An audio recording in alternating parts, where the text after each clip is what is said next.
Mesela burada mən bir də qısa sağlıq deyir.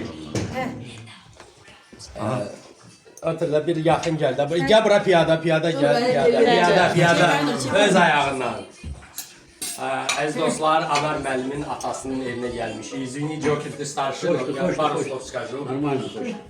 Birincisi Anarı ata evində görməyə çox şadam. İkincisi Aslan müəllim zəng gelir, ata zəng gelir.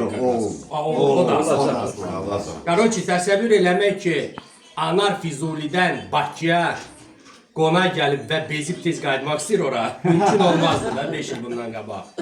Ona görə təşəkkür edirəm Anar. İndi sən nakaniz Bakıya qonaq gəlmişsən. Mən gəlmişəm. Biz Füzuliyə gəlirik. Ata gəlir. Çox sağ olsun sənin ailə üzvlərin, как всегда, Artsakski dolma. Artsakski dolma. Papa oğuldan cavan görünür.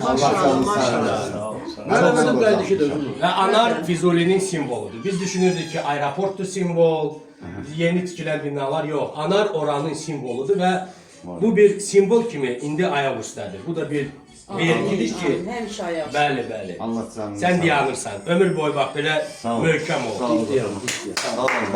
Sən sağlam, tampon içirik. Eşq olsun.